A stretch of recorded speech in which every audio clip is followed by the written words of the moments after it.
बेअदबी मसले ते प्रताप बाजवा ने सीएम ते स्पीकर नूं लिखी चिट्ठी। विधान सभा दा स्पैशल इजलास बुलाउण दी कीती मंग तां आप बोली कांग्रेस ने भी सद्दिया सी सैशन, नहीं होया कोई फायदा। सुखबीर ही बने रहणगे श्रोमणी अकाली दल दे प्रधान। झुंदा कमेटी ते अकाली दल दा वड्डा दावा, क्या रिपोर्ट च प्रधान बदलन दी ही नहीं सी सिफारिश, हूबहू लागू होएगी बाकी रिपोर्ट। पराली प्रबंधन नूं लैके पंजाब सरकार ने एयर क्वालिटी कमीशन नूं भेजा प्रपोजल। केजरीवाल दा दावा, किसानां नूं 2500 रुपए प्रति एकड़ नकद मुआवजे दी तजवीज़।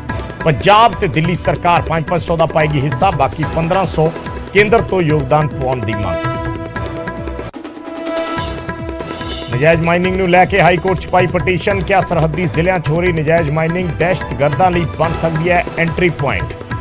कोर्ट ने केंद्र ते पंजाब सरकार तो 2 अगस्त तक मंगिया जवाब।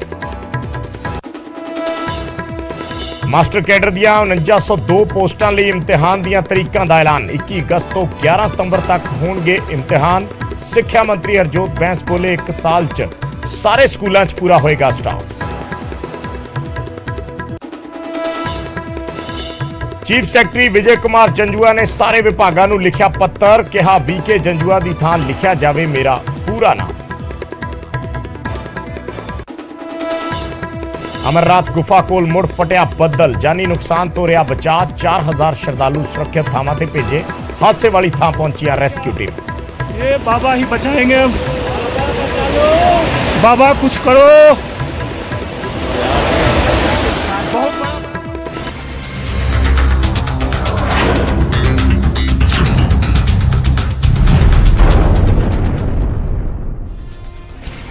सत श्री अकाल, न्यूज़ 18 पंजाब देख रहे सारे दर्शकों का स्वागत है।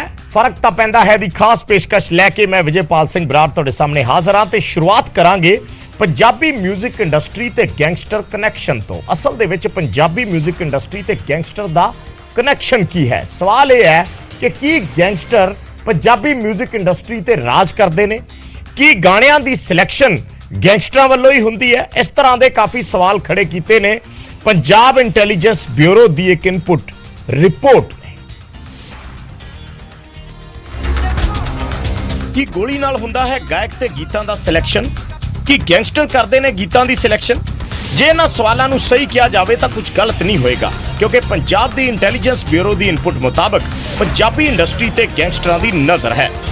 गैंगस्टर म्यूजिक इंडस्ट्री जरिए अपनी काली कमाई नूं चिट्टा करन दी फिराक च ने ते इस पूरी खेड च कैनेडा बैठे कुछ पंजाबी सिंगरां दे शामिल होने की भी खबर है।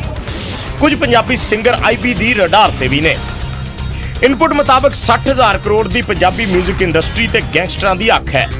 रंगदारी सुपारी बदले कमाए पैसे नूं गैंगस्टर चिट्टा करन लई म्यूजिक कंपनियां च पैसा लाउंदे ने। कई गैंगस्टरां दा म्यूजिक कंपनियां च पैसा लग्या। गैंगस्टर सिंगरां नूं धमका के कॉपीराइट भी लैंदे ने ते कॉपीराइट बदले कलाकारां नूं सिक्योरिटी दी गारंटी दित्ती जांदी है। गाना रिलीज तो लैके शो लाउण तक दा पूरा हिसाब गैंगस्टरां कोल हुंदा है। इनपुट ये भी ने कि कई बार सिंगर दा गाना तक भी गैंगस्टर ही तय करते ने। रंगदारी तो बचन लई सिर्फ गैंगस्टरां नाल नेड़ता बना के रखण नूं सिंगर मजबूर ने ते धमकियां ही सिंगरां ते गैंगस्टरां विचाले नेड़ता दी वड्डी वजह मन्नियां जांदियां ने। समय दे नाल पंजाबी म्यूजिक इंडस्ट्री ने वड्डी तरक्की कीती है। ये इंडस्ट्री हुण 60,000 करोड़ तक पहुंच गई है। हर साल कमाई च 15% का वाधा हो रहा है। पंजाब च 450 तो वध म्यूजिक लेबल रजिस्टर्ड ने। साल 2021 च 5000 तो वध म्यूजिक वीडियो रिलीज होए ने। पंजाबी म्यूजिक इंडस्ट्री च गैंगस्टरां दा पूरा दबदबा बनिया होया, जिसनूं लैके गैंग वारां दा शिकार पंजाबी सिंगर हो रहे।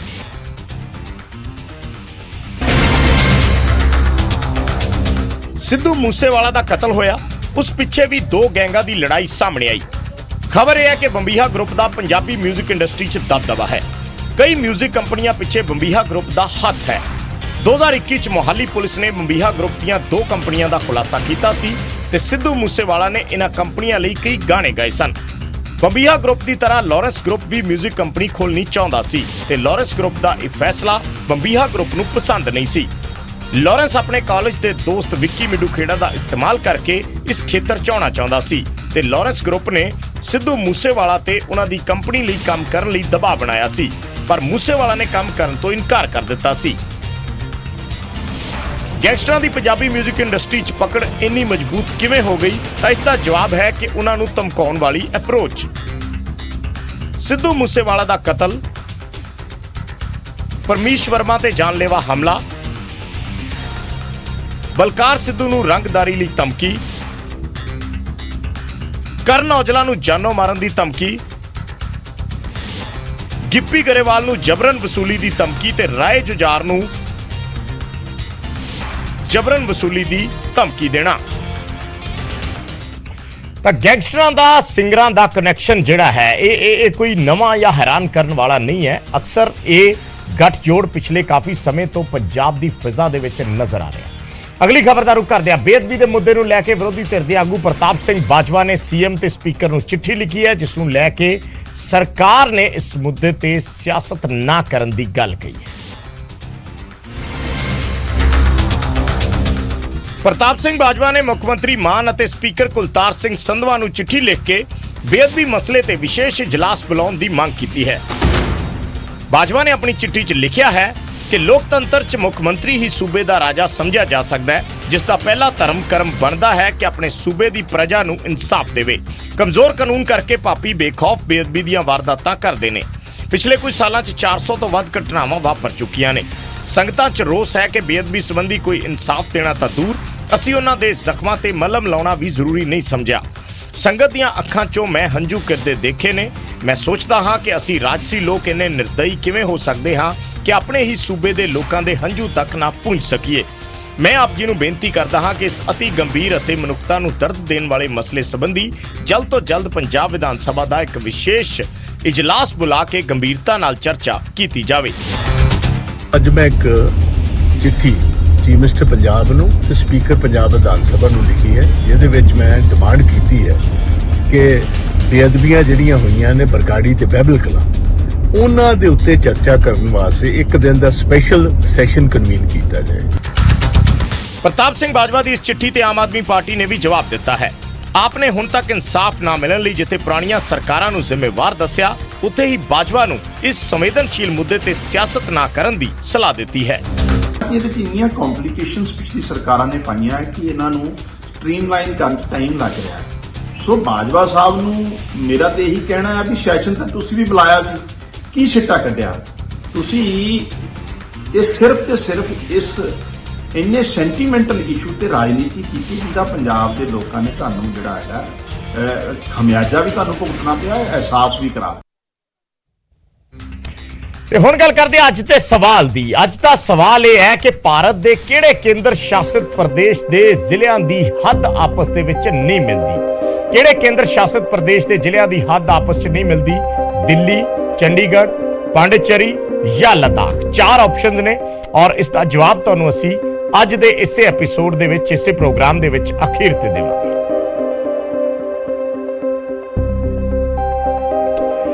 ਖਬਰ ਅਫਗਾਨਿਸਤਾਨ ਤੋਂ ਹੈ। ਅਫਗਾਨਿਸਤਾਨ ਦੇ ਕਾਬੁਲ ਦੇ ਵਿੱਚ ਫਿਰ ਬੰਬ ਬਲਾਸਟ ਹੋਇਆ ਹੈ। ਕਰਤੇ ਪਰਵਾਨ ਗੁਰਦੁਆਰਾ ਸਾਹਿਬ ਦੇ ਮੇਨ ਗੇਟ ਦੇ ਕੋਲ ਇੱਕ ਦੁਕਾਨ ਦੇ ਵਿੱਚ ਜ਼ਬਰਦਸਤ ਧਮਾਕਾ ਹੋਇਆ। ਇਸੇ ਗੁਰਦੁਆਰੇ 'ਚ ਪਿਛਲੇ ਮਹੀਨੇ 18 ਜੂਨ ਨੂੰ ਬੰਬ ਧਮਾਕਾ ਹੋਇਆ ਸੀ, ਜਿਸ ਵਿੱਚ ਕਈ ਲੋਕਾਂ ਦੀ ਜਾਨ ਚਲੀ ਗਈ ਸੀ। ਹਾਲਾਂਕਿ ਇਸ ਵਾਰ ਜਾਨ ਮਾਲ ਦੇ ਨੁਕਸਾਨ ਦੀ ਕੋਈ ਖਬਰ ਨਹੀਂ ਹੈ। ਧਮਾਕਾ ਇਸ ਵਾਰ ਗੁਰਦੁਆਰੇ ਦੇ ਬਾਹਰ ਗੇਟ ਦੇ ਕੋਲ ਇੱਕ ਦੁਕਾਨ 'ਚ ਹੋਇਆ। ਦੱਸ ਦਈਏ ਕਿ ਅਫਗਾਨਿਸਤਾਨ 'ਚ ਅਗਸਤ 2021 ਦੇ ਬਾਅਦ ਤੋਂ ਤਾਲਿਬਾਨ ਦੀ ਸਰਕਾਰ ਹੈ। ਤਾਲਿਬਾਨ ਸਰਕਾਰ ਆਉਣ ਤੋਂ ਬਾਅਦ ਸਿੱਖ ਭਾਈਚਾਰੇ ਸਮੇਤ ਬਾਕੀ ਘੱਟ ਗਿਣਤੀਆਂ ਤੇ ਵੀ ਹਮਲੇ ਵਧੇ ਨੇ। ਤਾਲਿਬਾਨ ਦੇ ਹਮਲੇ ਨਾਲ ਪਹਿਲਾਂ ਹੀ ਅਫਗਾਨਿਸਤਾਨ 'ਚ ਕੁੱਲ 600 ਦੇ ਕਰੀਬ ਹਿੰਦੂ ਤੇ ਸਿੱਖ ਭਾਈਚਾਰੇ ਦੇ ਲੋਕ ਰਹਿੰਦੇ ਸੀ, ਪਰ ਤਾਲਿਬਾਨ ਦੇ ਕਬਜ਼ੇ ਤੋਂ ਬਾਅਦ ਇਸ ਨੰਬਰ 'ਚ ਤੇਜ਼ੀ ਨਾਲ ਗਿਰਾਵਟ ਆਈ ਤੇ ਕਈ ਲੋਕ ਉੱਥੋਂ ਭਾਰਤ ਆ ਗਏ ਨੇ।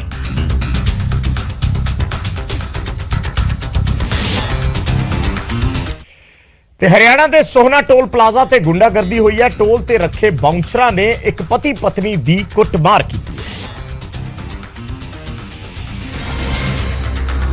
ਤੇ ਇੱਕ ਵਿਅਕਤੀ ਭੱਜਦਾ ਹੈ, ਗੱਡੀ ਦੇ ਬੋਨਟ ਤੇ ਚੜ੍ਹਦਾ ਹੈ, ਡਰਾਈਵਰ ਸਾਈਡ ਛਾਲ ਮਾਰਦਾ ਹੈ ਤੇ ਕਾਰ ਚਾਲਕ ਨੂੰ ਕੁੱਟਣ ਲੱਗਦਾ ਹੈ। ਜੀ ਨਹੀਂ, ਇਹ ਕੋਈ ਸਾਊਥ ਦੀ ਫਿਲਮ ਦਾ ਸੀਨ ਨਹੀਂ, ਸਗੋਂ ਇਹ ਤਸਵੀਰਾਂ ਹਰਿਆਣਾ ਦੇ ਸੋਹਣਾ 'ਚ ਬਣੇ ਕਮਰੋਜ਼ ਟੋਲ ਪਲਾਜ਼ਾ ਦੀਆਂ ਨੇ। ਬਾਉਂਸਰ ਨੇ ਨਾ ਸਿਰਫ ਕਾਰ ਚਾਲਕ ਸਗੋਂ ਉਸ ਦੀ ਪਤਨੀ ਦੀ ਵੀ ਬੁਰੀ ਤਰ੍ਹਾਂ ਕੁੱਟਮਾਰ ਕੀਤੀ। ਪੀੜਿਤ ਮਹਿਲਾ ਮੁਤਾਬਕ ਉਹ ਆਪਣੇ ਪਤੀ ਨਾਲ ਪਿੰਡ ਰਾਏਸੇਨਾ ਗਈ ਸੀ ਤੇ ਵਾਪਸ ਆਉਣ ਸਮੇਂ ਉਹਨਾਂ ਦੀ ਟੋਲ ਮੁਲਾਜ਼ਮਾਂ ਨਾਲ ਬਹਿਸ ਹੋ ਗਈ। ਇਸ ਦੌਰਾਨ ਟੋਲ ਤੇ ਰੱਖੇ ਬਾਉਂਸਰਾਂ ਨੇ ਉਹਨਾਂ ਦੀ ਕੁੱਟਮਾਰ ਕੀਤੀ। मैं बेसिकली रायसीना से मारुतिकुंज जा रही थी। बीच में घामडोज का टोल टैक्स पड़ता है, वहाँ पर कुछ लोगों ने मेरे हस्बैंड और मेरे साथ मारापीटी की है। इसमें हमारे चोट भी लगी है, आप देख सकते हैं। यहाँ पे खुर्चा भी उन्होंने देखो कितनी बुरी तरह मेरे को। ਪੀੜਿਤ ਮਹਿਲਾ ਦੇ ਪਤੀ ਮੁਤਾਬਕ ਝਗੜਾ ਗੱਡੀ ਬਿਨਾਂ ਟੋਲ ਤੋਂ ਲਗਾਉਣ ਨੂੰ ਲੈ ਕੇ ਹੋਇਆ ਤੇ ਬਾਉਂਸਰਾਂ ਨੇ ਉਹਨਾਂ ਦੀ ਕੋਈ ਦਲੀਲ ਸੁਣੇ ਬਿਨਾਂ ਉਹਨਾਂ ਤੇ ਵਰ ਪਏ। जब मैंने पूछना चाहा कि आपने उस गाड़ी को क्यों जाने दिया, या मेरी वाइफ भौंडसी की है या मेरे पास भौंडसी का आईडी प्रूफ है, मैं भौंडसी का रहने वाला हूँ, तो क्या आप क्या नाम है हमें जाने देंगे। उसने ये बातें सुनी नहीं, खींचातानी स्टार्ट हुई। ਜਾਣਕਾਰੀ ਮੁਤਾਬਕ ਟੋਲ ਤੇ ਬਾਉਂਸਰਾਂ ਦੀ ਗੁੰਡਾਗਰਦੀ ਆਮ ਹੈ। ਪਹਿਲਾਂ ਵੀ ਕਈ ਵਾਰ ਆਲੇ ਦੁਆਲੇ ਦੀਆਂ ਪੰਚਾਇਤਾਂ ਇਸ ਦੀ ਸ਼ਿਕਾਇਤ ਕਰ ਚੁੱਕੀਆਂ ਨੇ। ਤੇ ਸਿਟੀ ਬਿਊਟੀਫੁਲ ਦੇ ਨਾਲ ਲੱਗਦੇ ਸ਼ਹਿਰ ਜ਼ੀਰਕਪੁਰ ਨੇ ਚੰਡੀਗੜ੍ਹ ਦੀ ਸੁੰਦਰਤਾ ਨੂੰ ਚਾਰ ਚੰਨ ਤਾਂ ਲਾ ਦਿੱਤੇ ਨੇ, ਪਰ ਨਾਲ ਹੀ ਲੋਕਾਂ ਨੂੰ ਕਾਫੀ ਪਰੇਸ਼ਾਨੀਆਂ ਦਾ ਸਾਹਮਣਾ ਵੀ ਕਰਨਾ ਪੈ ਰਿਹਾ ਹੈ। ਕਿਉਂ ਅਸੀਂ ਪਰੇਸ਼ਾਨੀਆਂ ਦਾ ਜ਼ਿਕਰ ਕਰ ਰਹੇ ਹਾਂ, ਇਸ ਰਿਪੋਰਟ 'ਚ ਦਿਖਾਉਂਦੇ ਹਾਂ। ਔਰਤ ਦੀਆਂ ਇਹ ਆਵਾਜ਼ਾਂ ਤੇ ਟ੍ਰੈਫਿਕ ਦੀਆਂ ਇਹ ਤਸਵੀਰਾਂ ਦਿੱਲੀ ਜਾਂ ਮੁੰਬਈ ਦੀਆਂ ਨਹੀਂ, ਸਗੋਂ ਬਿਊਟੀਫੁਲ ਸਿਟੀ ਦੀ ਐਂਟਰੀ ਤੇ ਬਣੇ ਸ਼ਹਿਰ ਜ਼ੀਰਕਪੁਰ ਦੀਆਂ ਨੇ, ਜਿੱਥੇ ਤੁਸੀਂ ਚਾਹੇ ਸਵੇਰੇ ਚਲੇ ਜਾਓ, ਚਾਹੇ ਦੁਪਹਿਰੇ ਤੇ ਚਾਹੇ ਸ਼ਾਮ ਨੂੰ, ਤੁਹਾਨੂੰ ਹੌਰਨ ਦੀਆਂ ਇਹ ਆਵਾਜ਼ਾਂ ਤੇ ਟ੍ਰੈਫਿਕ ਇਸੇ ਤਰ੍ਹਾਂ ਹੀ ਮਿਲੇਗਾ। ਬਾਰਡਰ ਏਰੀਆ ਤੇ ਜਿਹੜਾ ਫਲਾਈਓਵਰ ਦਾ ਕੰਮ ਚੱਲ ਰਿਹਾ ਚੰਡੀਗੜ੍ਹ ਜ਼ੀਰਕਪੁਰ ਦਾ, ਲੇਕਿਨ ਲੋਕਾਂ ਨੂੰ ਕਾਫੀ ਕਹਿ ਸਕਦੇ ਆ ਕਿ ਇਹ ਨਹੀਂ ਕਿ ਸਵੇਰੇ ਸ਼ਾਮ, ਪੂਰਾ ਦਿਨ ਅਸੀਂ ਕਹਿ ਸਕਦੇ ਕਿ ਪੂਰਾ ਦਿਨ ਇੱਥੇ ਜਿਹੜਾ ਜਾਮ ਹੈ ਉਹ ਵੇਖਣ ਨੂੰ ਮਿਲ ਰਿਹਾ ਹੈ। ਚੰਡੀਗੜ੍ਹ ਤੋਂ ਅੰਬਾਲਾ ਪਟਿਆਲਾ ਵਾਲੀ ਸੜਕ ਤੇ ਜਾਮ ਲੱਗਣ ਦਾ ਕਾਰਨ ਹੈ ਜ਼ੀਰਕਪੁਰ ਚੰਡੀਗੜ੍ਹ ਬੈਰੀਅਰ ਤੇ 500 ਮੀਟਰ ਹਾਈਵੇ ਤੇ ਅੰਡਰਪਾਸ, ਜੋ ਹਾਲੇ ਬਣ ਰਿਹਾ ਹੈ। ਇਹ ਅੰਡਰਪਾਸ ਬਣ ਤਾਂ ਲੋਕਾਂ ਦੀ ਸਹੂਲਤ ਲਈ ਹੈ, ਪਰ ਫਿਲਹਾਲ ਇਹ ਅੰਡਰਪਾਸ ਲੋਕਾਂ ਲਈ ਮੁਸੀਬਤ ਬਣਿਆ ਹੋਇਆ ਹੈ। ਕਿ ਰਸਤਾ ਜਿਹੜਾ ਹੈਗਾ ਉਹ ਬਹੁਤ ਛੋਟਾ ਹੈ, ਚਾਹੇ ਉਹ ਐਂਬੂਲੈਂਸ ਹੋਵੇ, ਚਾਹੇ ਉਹ ਐਮਰਜੈਂਸੀ ਸਰਵਿਸਿਜ਼ ਹੋਵੇ, ਕਿਸੇ ਵੀ ਤਰ੍ਹਾਂ ਦਾ ਕੋਈ ਹੋਰ ਰੂਟ ਜਿਹੜਾ ਹੈ ਉਹ ਨਹੀਂ ਦਿੱਤਾ ਗਿਆ। ਤੇ ਖਬਰ ਬਠਿੰਡਾ ਤੋਂ ਹੈ। ਬਠਿੰਡਾ ਦੇ ਸਰਕਾਰੀ ਹਸਪਤਾਲ ਦੇ ਵਿੱਚ ਅੱਜ ਹਾਈ ਵੋਲਟੇਜ ਡਰਾਮਾ ਹੋਇਆ। ਦੋ ਔਰਤਾਂ ਆਪਸ 'ਚ ਭਿੜ ਗਈਆਂ। ਇੱਕ ਮਹਿਲਾ ਨੇ ਦੂਜੀ ਤੇ ਆਪਣੇ ਪਤੀ ਨਾਲ ਗਲਤ ਸਬੰਧਾਂ ਦੇ ਇਲਜ਼ਾਮ ਲਾਏ।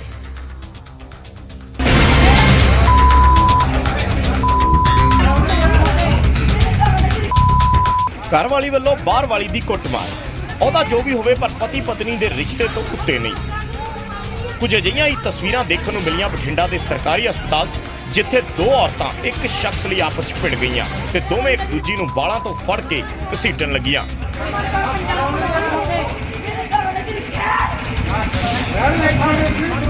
ਦਰਅਸਲ ਇੱਕ ਮਹਿਲਾ ਦਾ ਇਲਜ਼ਾਮ ਹੈ ਕਿ ਦੂਜੀ ਮਹਿਲਾ ਦੇ ਨਾਜਾਇਜ਼ ਸਬੰਧ ਉਸਦੇ ਪਤੀ ਨਾਲ ਨੇ ਤੇ ਮੁਲਜ਼ਮ ਮਹਿਲਾ ਪੁਲਿਸ ਮੁਲਾਜ਼ਮ ਹੈ।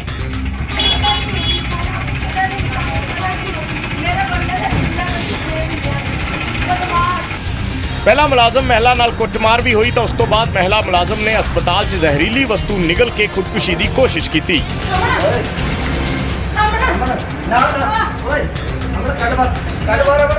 ਹਾਲਾਂਕਿ ਪੰਜਾਬ ਪੁਲਿਸ ਦੇ ਕਈ ਮੁਲਾਜ਼ਮ ਮੌਕੇ ਤੇ ਮੌਜੂਦ ਸੀ, ਪਰ ਡਰਾਮਾ ਲੰਮਾ ਸਮਾਂ ਚੱਲਦਾ ਰਿਹਾ ਤੇ ਪੁਲਿਸ ਵੀ ਦਰਸ਼ਕ ਬਣ ਕੇ ਦੇਖਦੀ ਰਹੀ।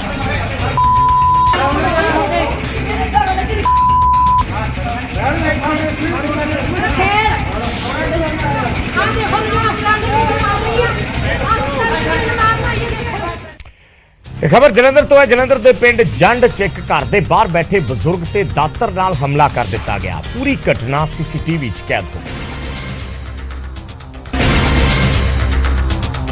ਦੋ ਸ਼ਖਸ ਮੋਟਰਸਾਈਕਲ ਤੇ ਆਉਂਦੇ ਨੇ ਤੇ ਇੱਕ ਘਰ ਦੇ ਮੂਹਰੇ ਰੁਕਦੇ ਨੇ। ਉਹਨਾਂ 'ਚੋਂ ਇੱਕ ਨੌਜਵਾਨ ਉਤਰਦਾ ਹੈ ਤੇ ਘਰ ਦੇ ਬਾਹਰ ਬੈਠੇ ਬਜ਼ੁਰਗ ਤੇ ਦਾਤਰ ਨਾਲ ਹਮਲਾ ਕਰ ਦਿੰਦਾ ਹੈ। ਬਜ਼ੁਰਗ ਉੱਥੋਂ ਭੱਜਦਾ ਹੈ। ਉਦੋਂ ਤੱਕ ਨੌਜਵਾਨ ਬਜ਼ੁਰਗ ਤੇ 2 ਵਾਰ ਕਰ ਚੁੱਕਿਆ ਹੈ। ਅਸੀਂ ਉਹਦੀ ਪਰਚਾ ਕਰਤਾ ਕਾਕੇ ਤੇ, ਉਦੋਂ ਦੇ ਅਸੀਂ ਵੀ ਲੱਜਿਆ, ਉਹਨੇ ਵੀ ਲੱਜਿਆ, ਨਹੀਂ ਲੱਜਿਆ ਸਾਨੂੰ, ਠੀਕ ਨਹੀਂ। ਉਹ ਉਲਟਾ ਹੁਣ ਕੱਲ ਵੀ ਧਮਕੀ ਸਾਡੇ ਘਰ ਦੇ ਕੇ ਗਏ ਆ। ਕੌਣ ਜੀ?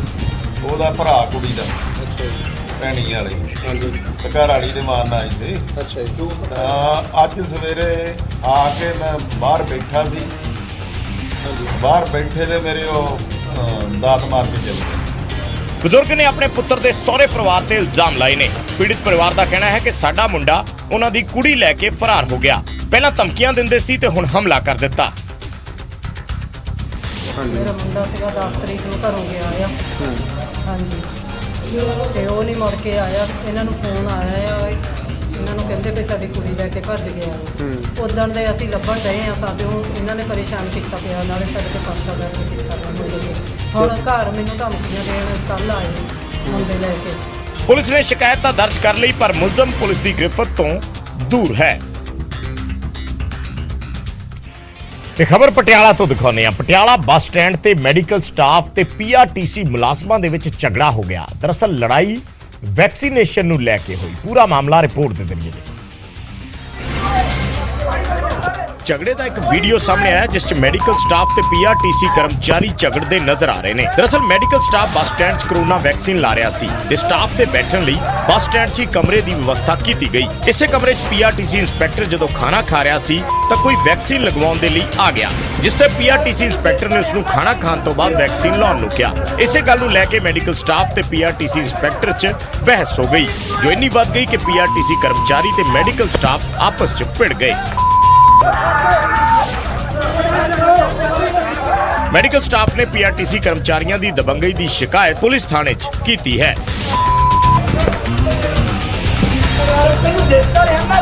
ਅੰਮ੍ਰਿਤਸਰ 'ਚ ਸ਼ਰਾਬ ਦੇ ਠੇਕੇ ਨੂੰ ਲੈ ਕੇ ਪੰਗਾ ਪੈ ਗਿਆ। ਪੁਲਿਸ ਦੀ ਨਾਕੇਬੰਦੀ ਨੂੰ ਲੈ ਕੇ ਦੋ ਮਹਿਲਾ ਇੰਸਪੈਕਟਰ ਆਮੋ ਸਾਹਮਣੇ ਹੋ ਗਏ। ਸ਼ਰਾਬ ਠੇਕੇਦਾਰ ਨੇ 에ਅਰਪੋਰਟ ਥਾਣੇ ਦੀ ਇੰਚਾਰਜ ਤੇ ਦੋਸ਼ ਲਾਇਆ ਕਿ ਐਸਐਚਓ ਨੇ ਮਹਿੰਗੀ ਸ਼ਰਾਬ ਦੀ ਪੇਟੀ ਦੀ ਡਿਮਾਂਡ ਕੀਤੀ ਸੀ ਤੇ ਜਦੋਂ ਠੇਕੇਦਾਰ ਨੇ ਮਨਾ ਕਰ ਦਿੱਤਾ ਤਾਂ ਐਸਐਚਓ ਨੇ ਰੋਜ਼ ਠੇਕੇ ਦੇ ਬਾਹਰ ਨਾਕਾ ਲਾਉਣਾ ਸ਼ੁਰੂ ਕਰ ਦਿੱਤਾ। ਪੁਲਿਸ ਦੇ ਡਰ ਤੋਂ ਠੇਕੇ 'ਚ ਗ੍ਰਾਹਕਾਂ ਨੇ ਆਉਣਾ ਹੀ ਛੱਡ ਦਿੱਤਾ। ਇਸ ਗੱਲ ਦੀ ਸ਼ਿਕਾਇਤ ਠੇਕੇਦਾਰ ਵੱਲੋਂ ਐਕਸਾਈਜ਼ ਵਿਭਾਗ 'ਚ ਕੀਤੀ ਗਈ। ਸਾਡਾ ਨਾਕੇ ਦੇ ਨਾਲ ਕੋਈ ਅਸੀਂ ਆਪ ਚਾਹੁੰਦੇ ਆ ਵੀ ਪੁਲਿਸ ਸਤਰਕ ਹੋਈ ਆ, ਬਹੁਤ ਵਧੀਆ ਗੱਲ ਆ। ਉਹ ਪਿੱਛੇ ਟੀ ਪੁਆਇੰਟ ਆ, ਹਮੇਸ਼ਾ ਨਾਕਾ ਉੱਥੇ ਲੱਗਦਾ, ਪਰ ਪਿਛਲੇ ਹਫਤੇ ਤੋਂ ਜੋ ਐਸਐਚਓ ਸਾਹਿਬ ਦੀ ਮੰਗ ਸੀ ਇਹ ਸਾਡੇ ਵੱਲੋਂ ਨਹੀਂ ਪੂਰੀ ਕੀਤੀ ਗਈ। ਉਹ ਸਾਨੂੰ ਇਹਨਾਂ ਉਦੋਂ ਹੀ ਆਖਿਆ ਵੀ ਹੁਣ ਮੈਂ ਤੁਹਾਨੂੰ ਤੰਗ ਕਰਕੇ ਵਿਖਾਊਂਗੀ ਕਿੱਦਾਂ ਬਣਦਾ। ਸ਼ਰਾਬ ਮੰਗਦੇ ਸੀ ਜੀ, ਜਦ ਕਿ ਅੱਗੇ ਇੰਨੀ ਜ਼ਿਆਦਾ ਫੀਸ ਵੱਧ ਗਈ ਆ, 40% ਰੈਵਨਿਊ ਵੱਧ ਗਿਆ, ਰੋਜ਼ ਦਾ 11-12 ਲੱਖ ਰੁਪਇਆ ਫੀਸ ਆ। ਮੌਕੇ ਤੇ ਪਹੁੰਚੀ ਐਕਸਾਈਜ਼ ਵਿਭਾਗ ਦੀ ਇੰਸਪੈਕਟਰ ਨੇ ਵੀ ਠੇਕੇਦਾਰ ਨੂੰ ਬੇਵਜ੍ਹਾ ਪਰੇਸ਼ਾਨ ਕਰਨ ਦੀ ਗੱਲ ਕਹੀ। ਫੀਸਾਂ ਸਰਕਾਰ ਦੀਆਂ ਕਿੱਥੋਂ, ਰੈਵਨਿਊ ਦਾ ਮਸਲਾ ਵਾ। ਹੁਣ 4 ਵਜੇ ਦਾ ਠੇਕਾ ਬੰਦ ਹੋਇਆ ਵਾ, ਠੀਕ ਹੈ ਜੀ। ਹੁਣ ਟਾਈਮ ਹੋ ਗਿਆ ਜੀ ਇਸ ਟਾਈਮ ਤੇ 7 3 ਘੰਟਾ ਦੇ ਵਿੱਚ ਮੇਰਾ 3 ਲੱਖ ਰੁਪਈਆ ਜਾਂ 2-2.5 ਲੱਖ ਰੁਪਈਆ ਮਾਰ ਚੁੱਕਾ। ਉਹਦੀ ਭਰਪਾਈ ਦੱਸੋ ਕੌਣ ਕਰੇਗਾ? ਐਸਐਚਓ ਤੇ ਲੱਗੇ ਦੋਸ਼ਾਂ ਦੀ ਜਾਂਚ ਕੀਤੀ ਜਾ ਰਹੀ ਹੈ। ਫਿਲਹਾਲ ਠੇਕੇਦਾਰ ਨੇ ਵੀ ਠੇਕਾ ਖੋਲ ਦਿੱਤਾ ਹੈ, ਜਿਸ ਨੂੰ ਉਸਨੇ ਨਾਕੇ ਦੇ ਵਿਰੋਧ 'ਚ ਬੰਦ ਕਰ ਦਿੱਤਾ ਸੀ। ਤੇ ਅੰਮ੍ਰਿਤਸਰ ਦੇ ਪੰਡਾਰੀ ਪੁਲ ਦੇ ਇੱਕ ਸ਼ਖਸ ਨੂੰ ਨਿਹੰਗ ਸਿੰਘਾਂ ਨੇ ਮੌਕੇ ਤੇ ਫੜਿਆ। ਦਰਅਸਲ ਉਹ ਫੌੜੀਆਂ ਫੜ ਕੇ ਸਮਾਨ ਵੇਚ ਰਿਹਾ ਸੀ ਔਰ ਸਮਾਨ ਵੇਚਣ ਦਾ ਡਰਾਮਾ ਕਰਕੇ ਉਹ ਲੋਕਾਂ ਦੀ ਸਿੰਪਥੀ, ਲੋਕਾਂ ਦੀ ਹਮਦਰਦੀ ਬਟੋਰਨ ਦੀ ਕੋਸ਼ਿਸ਼ ਕਰ ਰਿਹਾ ਸੀ। ਤੇ ਇਹ ਹੈ ਸਿੱਖ ਨੌਜਵਾਨ, ਫੌੜੀਆਂ ਫੜ ਕੇ ਖੜਾ ਹੈ ਤੇ ਹੱਥ ਛੱਲੇ ਵੇਚ ਰਿਹਾ ਹੈ ਤੇ ਲੋਕ ਇਸ ਤੇ ਤਰਸ ਖਾ ਕੇ ਵੀ ਇਸ ਨੂੰ ਪੈਸੇ ਦੇ ਰਹੇ ਨੇ। ਪਰ ਇਹ ਤਸਵੀਰ ਝੂਠੀ ਹੈ ਕਿਉਂਕਿ ਫੌੜੀਆਂ ਵਾਲੇ ਸ਼ਖਸ ਦੀਆਂ ਨਾ ਤਾਂ ਲੱਤਾਂ ਨੂੰ ਕੁਝ ਹੋਇਆ, ਨਾ ਹੀ ਉਹ ਤਰਸ ਦਾ ਪਾਤਰ ਹੈ। ਦਿਨ ਵੇਲੇ ਤਾਂ ਪੁਲ ਤੇ ਖੜ ਕੇ ਸਮਾਨ ਵੇਚਦਾ ਹੈ, ਪਰ ਰਾਤ ਵੇਲੇ ਜਨਾਬ ਉਹਨਾਂ ਪੈਸਿਆਂ ਦੀ ਬੀਅਰ ਪੀਂਦੇ ਨੇ। ਮੈਂ ਤੈਨੂੰ ਬੋਤਲ ਤੈਨੂੰ ਮੈਂ ਕਹਿੰਦਾ ਨਾ ਕਰ, ਮੈਂ ਕਮਾਈ ਕਰਕੇ ਕਰਨਾ। ਤੂੰ ਕੌਣ ਆ? ਕਮਾਈ ਕਰਕੇ ਮਾਮਾ ਨੇ ਗਾਤਰਾ ਲਮਕਾ ਕੇ ਕਰਨੇ ਆ। ਕੀ ਕਰਨੇ ਆ ਤੂੰ? ਉਹ ਮੈਂ ਬੋਲਦਾ ਕਿੱਦਾਂ ਓਏ? ਤੇਰੀ ਵੀਡੀਓ ਬਣਾ ਲਓ ਤੇ ਪਹਿਲਾਂ ਕੋ ਮਾਰ ਲੱਗਦਾ। ਇੱਕ ਰਾਤ ਪਹਿਲਾਂ ਵੀਡੀਓ ਸਾਹਮਣੇ ਆਈ ਤਾਂ ਦੂਜੀ ਸਵੇਰ ਉਸੇ ਪੁਲ ਤੇ ਨਿਹੰਗ ਸਿੰਘ ਉੱਥੇ ਪਹੁੰਚੇ ਤੇ ਉਸ ਫੌੜੀਆਂ ਵਾਲੇ ਸ਼ਖਸ ਦਾ ਅਸਲੀ ਚਿਹਰਾ ਲੋਕਾਂ ਸਾਹਮਣੇ ਲਿਆਂਦਾ। ਨਾ ਤੈਨੂੰ ਬੰਦਾ ਕੋਈ ਮਾਰਨ ਜੋਗਾ, ਨਾ ਤੈਨੂੰ ਕੁਝ ਕਹਿਣ ਜੋਗਾ। ਹੁਣ ਕਿੱਦਾਂ ਖਲੋਇਆ ਤੂੰ? ਨਾ ਤੈਨੂੰ ਨਾਤਾ ਤੂੰ ਨਹੀਂ ਆ, ਠੀਕ ਹੈ? ਚੰਗਾ ਭਲਾ ਤੂੰ ਖਲੋਤਾ ਆਪਣੇ ਪੈਰਾਂ ਤੇ, ਲੋਕਾਂ ਸਾਹਮਣੇ ਮੈਂ ਆਦਮ ਹੋਇਆ ਹੋਇਆ ਨਾ। ਕੀ ਉਧਰ ਫੌੜੀਆਂ ਵਾਲੇ ਸ਼ਖਸ ਨੇ ਵੀ ਮੰਨਿਆ ਕਿ ਉਸਦੀਆਂ ਲੱਤਾਂ ਠੀਕ ਨੇ, ਪਰ ਉਸਨੇ ਫੌੜੀਆਂ ਦਾ ਇਸਤੇਮਾਲ ਕਰਨ ਦਾ ਕਾਰਨ ਵੀ ਦੱਸਿਆ। ਲੱਤਾਂ ਮੈਂ ਤੁਹਾਨੂੰ ਪਹਿਲਾਂ ਵੀ ਦੱਸਿਆ ਕਿ ਜੇ ਕੋਈ ਵੀ ਮੈਨੂੰ ਪੁੱਛਦਾ ਲੱਤਾਂ ਮੇਰੀਆਂ ਠੀਕ ਨੇ, ਆਪਣੇ ਭਾਵੇਂ MRI ਕਰਾ ਦੇ ਤੁਸੀਂ ਮੇਰੀ। ਤੇ ਡਿਸਕ ਖਲੋਣ ਨਾਲ ਕੋਈ ਫਰਕ ਨਹੀਂ ਪੈਂਦਾ ਡਿਸਕ ਨੂੰ? ਹਾਂ ਨਹੀਂ, ਉਹ ਖਲੋਣ ਨਾਲ ਨਹੀਂ, ਕੋਈ ਮੈਨੂੰ ਤੁਰ ਫਿਰ ਕੇ ਸਰੀਰ ਮੇਰਾ ਗਰਮ ਰਹਿੰਦਾ। ਮੰਗਣ ਦੇ ਨਵੇਂ-ਨਵੇਂ ਤਰੀਕੇ ਦੇਖਣ ਨੂੰ ਮਿਲ ਰਹੇ ਨੇ। ਬੀਤੇ ਦਿਨੀ ਅੰਮ੍ਰਿਤਸਰ ਤੋਂ ਹੀ ਇੱਕ ਰਿਕਸ਼ੇ ਵਾਲੇ ਦੀ ਵੀਡੀਓ ਸਾਹਮਣੇ ਆਈ ਸੀ ਜੋ ਆਪਣੇ ਰਿਕਸ਼ੇ ਨੂੰ ਆਪ ਹੀ ਪਲਟਾ ਕੇ ਲੋਕਾਂ ਤੋਂ ਤਰਸ ਦੇ ਆਧਾਰ ਤੇ ਪੈਸੇ ਲੈ ਰਿਹਾ ਸੀ। ਤੇ ਖਬਰ ਖੰਨਾ ਤੋਂ ਹੈ, ਜਿੱਥੋਂ ਦੇ ਵਾਰਡ ਨੰਬਰ 1 ਦੇ ਲੋਕ ਪਰੇਸ਼ਾਨ ਨੇ ਤੇ ਪਰੇਸ਼ਾਨ ਲੋਕਾਂ ਵੱਲੋਂ ਗੋਦਾਮ ਦੇ ਅੱਗੇ ਧਰਨਾ ਲਾ ਦਿੱਤਾ ਗਿਆ। ਇਹ ਪ੍ਰਦਰਸ਼ਨ ਨਾ ਤਾਂ ਮੁਲਾਜ਼ਮਾਂ ਵੱਲੋਂ ਕੀਤਾ ਜਾ ਰਿਹਾ ਹੈ, ਨਾ ਇਹ ਨੌਕਰੀ ਲਈ ਹੈ, ਨਾ ਹੀ ਕਿਸੇ ਪੁਲ ਜਾਂ ਸੜਕਾਂ ਪੱਕੀਆਂ ਕਰਵਾਉਣ ਲਈ। ਇਹ ਪ੍ਰਦਰਸ਼ਨ ਹੈ ਇੱਕ ਗੋਦਾਮ ਨੂੰ ਸਦਾ ਲਈ ਜਿੰਦਰਾ ਲਗਾਉਣ ਲਈ, ਜੋ ਇਲਾਕਾ ਵਾਸੀਆਂ ਨੇ ਰੋਸ ਵਜੋਂ ਲਾਇਆ ਹੈ, ਕਿਉਂਕਿ ਵਾਰਡ ਨੰਬਰ 1 ਦੇ ਲੋਕ ਸੁਸਰੀ ਤੋਂ ਪਰੇਸ਼ਾਨ ਨੇ, ਜੋ ਇਸ ਗੋਦਾਮ ਕਰਕੇ ਲੋਕਾਂ ਦੇ ਘਰਾਂ ਚ ਆਉਂਦੀ ਹੈ। ਸੁਸਰੀ ਸਰ ਇਹ ਲਾ ਲਓ ਵੀ 5 ਵਜੇ ਤੋਂ ਲੈ ਕੇ ਸ਼ੁਰੂ ਹੋ ਜਾਂਦੇ, ਇੰਨਾ ਬੁਰਾ ਹਾਲ ਹੈ। ਝਾੜੂ ਦੇ ਵਿੱਚ ਸਾਡੇ ਉਹਨਾਂ ਗੰਦ ਨਹੀਂ ਹੁੰਦੇ ਜਿੰਨੀ ਸੁਸਰੀ ਪੀ ਜਾਂਦੀ ਹੈ ਘਰ ਦੇ ਵਿੱਚ, ਬਹੁਤ ਜ਼ਿਆਦਾ ਮਾੜਾ ਹਾਲ ਹੈ। ਬੱਚਿਆਂ ਦੇ, ਸਾਡੇ ਸਿਆਣਿਆਂ ਦੇ 2-3 ਜਗ੍ਹਾ ਇੱਥੋਂ ਸੁਸਰੀ ਉੱਠ ਕੇ ਜਾਂਦੀ, ਅੱਖਾਂ ਤੇ ਪੈ ਜਾਂਦੀ, 2-3 ਜਣਿਆਂ ਦੇ ਸਿਆਣੇ ਬੰਦੇ ਦੇ ਅੱਖਾਂ ਦੇ ਆਪਰੇਸ਼ਨ ਵੀ ਹੋ ਚੁੱਕੇ ਨੇ। ਸੁਸਰੀ ਦੀ ਸਮੱਸਿਆ ਕੋਈ ਨਵੀਂ ਨਹੀਂ, ਇਹ ਕਈ ਸਾਲਾਂ ਤੋਂ ਬਣੀ ਹੋਈ ਹੈ ਅਤੇ ਪਰੇਸ਼ਾਨ ਹੋਏ ਲੋਕਾਂ ਨੇ ਹੁਣ ਸੜਕ ਜਾਮ ਕਰਨ ਦੀ ਚੇਤਾਵਨੀ ਦਿੱਤੀ ਹੈ। ਤੇ ਐਨਜੀਟੀ ਯਾਨੀ ਨੈਸ਼ਨਲ ਗ੍ਰੀਨ ਟ੍ਰਿਬਿਊਨਲ ਵੱਲੋਂ ਲੁਧਿਆਣਾ ਨਗਰ ਨਿਗਮ ਨੂੰ ਇੱਕ ਵੱਡਾ ਝਟਕਾ ਦਿੱਤਾ ਗਿਆ ਹੈ। 100 ਕਰੋੜ ਦਾ ਜੁਰਮਾਨਾ ਠੋਕਿਆ ਗਿਆ ਹੈ ਐਨਜੀਟੀ ਵੱਲੋਂ ਨਗਰ ਨਿਗਮ ਨੂੰ, ਔਰ 1 ਮਹੀਨੇ ਦੇ ਅੰਦਰ ਇਹ ਰਕਮ ਜਮ੍ਹਾਂ ਕਰਵਾਉਣ ਦੇ ਆਦੇਸ਼ ਦਿੱਤੇ ਗਏ ਨੇ। ਐਨਜੀਟੀ ਨੇ ਇਹ ਜੁਰਮਾਨਾ ਕੂੜੇ ਦੇ ਢੇਰ 'ਚ ਲੱਗੀ ਅੱਗ ਨਾਲ 7 ਲੋਕਾਂ ਦੇ ਜ਼ਿੰਦਾ ਜਲਣ ਦੇ ਮਾਮਲੇ ਤੇ ਲਾਇਆ ਹੈ। ਘਟਨਾ 20 ਅਪ੍ਰੈਲ ਦੀ ਹੈ, ਜਦੋਂ ਤਾਜਪੁਰ 'ਚ ਕੂੜੇ ਦੇ ਪਹਾੜ ਦੇ ਕੋਲ ਰਹਿ ਰਹੇ ਇੱਕ ਹੀ ਪਰਿਵਾਰ ਦੇ 7 ਲੋਕਾਂ ਦੀ ਜ਼ਿੰਦਾ ਸੜਨ ਨਾਲ ਮੌਤ ਹੋ ਗਈ ਸੀ। ਘਟਨਾ ਤੋਂ ਬਾਅਦ ਲਗਾਤਾਰ ਐਨਜੀਟੀ ਇਸ ਕੇਸ 'ਚ ਸੁਣਵਾਈ ਕਰਦਾ ਰਿਹਾ। 25 ਜੁਲਾਈ ਨੂੰ ਐਨਜੀਟੀ ਨੇ ਨਗਰ ਨਿਗਮ ਲੁਧਿਆਣਾ ਨੂੰ ਡੀਸੀ ਦੇ ਕੋਲ 100 ਕਰੋੜ ਰੁਪਏ ਦੀ ਮੁਆਵਜ਼ਾ ਰਾਸ਼ੀ ਜਮ੍ਹਾਂ ਕਰਵਾਉਣ ਦੇ ਆਦੇਸ਼ ਦਿੱਤੇ ਨੇ। ਹਾਲਾਂਕਿ ਨਗਰ ਨਿਗਮ ਐਨਜੀਟੀ ਦੇ ਫੈਸਲੇ ਨੂੰ ਲੈ ਕੇ ਰਿਵਿਊ ਪਟੀਸ਼ਨ ਪਾਉਣ ਦੀ ਤਿਆਰੀ ਕਰ ਰਿਹਾ ਹੈ। ਜੋ ਐਨਜੀਟੀ ਦਾ ਆਰਡਰ ਹੈ, ਅਸੀਂ ਇਸ ਨੂੰ ਚੈੱਕ ਕਰ ਰਹੇ ਹਾਂ। ਅਸੀਂ ਇਹਦੇ ਵਿੱਚ ਆਪਣਾ ਰਿਪਲਾਈ ਆਲਰੇਡੀ ਬਣਾ ਕੇ ਭੇਜ ਦਿੱਤਾ ਸੀ ਐਂਡ ਮਾਨਯੋਗ ਮੁੱਖ ਸਕੱਤਰ ਜੀ ਵੱਲੋਂ ਵੀ ਇਸ ਦੇ ਵਿੱਚ ਰਿਪਲਾਈ ਬਣਾ ਕੇ ਐਨਜੀਟੀ ਦੇ ਲਈ ਭੇਜ ਦਿੱਤਾ ਗਿਆ ਸੀ। ਕਿਤੇ ਨਾ ਕਿਤੇ ਕੋਈ ਲੈਪਸ ਹੋਇਆ ਹੈ, ਜਿਸ ਕਰਕੇ ਸਾਡਾ ਜਵਾਬ ਸਹੀ ਤਰੀਕੇ ਨਾਲ ਐਨਜੀਟੀ ਦੇ ਸਾਹਮਣੇ ਪੇਸ਼ ਨਹੀਂ ਹੋ ਸਕਿਆ ਤੇ ਐਨਜੀਟੀ ਨੇ ਇੱਕ ਵਨ ਸਾਈਡਡ ਇੱਕ ਤਰਫਾ ਇਹ ਆਰਡਰ ਕੀਤਾ ਹੈ। ਐਨਜੀਟੀ ਦੇ ਆਦੇਸ਼ 'ਚ ਲਿਖਿਆ ਹੈ ਕਿ ਜੇਕਰ ਨਿਗਮ 1 ਮਹੀਨੇ ਦੇ ਅੰਦਰ ਜੁਰਮਾਨਾ ਰਾਸ਼ੀ ਜਮ੍ਹਾਂ ਨਹੀਂ ਕਰਵਾ ਪਾਉਂਦੀ ਤਾਂ ਰਾਜ ਸਰਕਾਰ ਇਹ ਪੈਸਾ ਦੇਵੇਗੀ। ਤੇ ਸ਼੍ਰੋਮਣੀ ਅਕਾਲੀ ਦਲ ਦੇ ਪ੍ਰਧਾਨ ਨਹੀਂ ਬਦਲੇ ਜਾਣਗੇ। ਪਾਰਟੀ ਦੀ ਮੀਟਿੰਗ 'ਚ ਹਾਰ ਦੇ ਲਈ ਬਣਾਈ ਗਈ ਝੂਦਾ ਕਮੇਟੀ ਨੇ ਇਹ ਸਾਫ਼ ਕੀਤਾ ਹੈ ਕਿ ਪ੍ਰਧਾਨ ਬਦਲਣ ਨੂੰ ਲੈ ਕੇ ਕੋਈ ਸਿਫਾਰਿਸ਼ ਇਸ ਕਮੇਟੀ ਵੱਲੋਂ ਨਹੀਂ ਕੀਤੀ ਗਈ ਹੈ।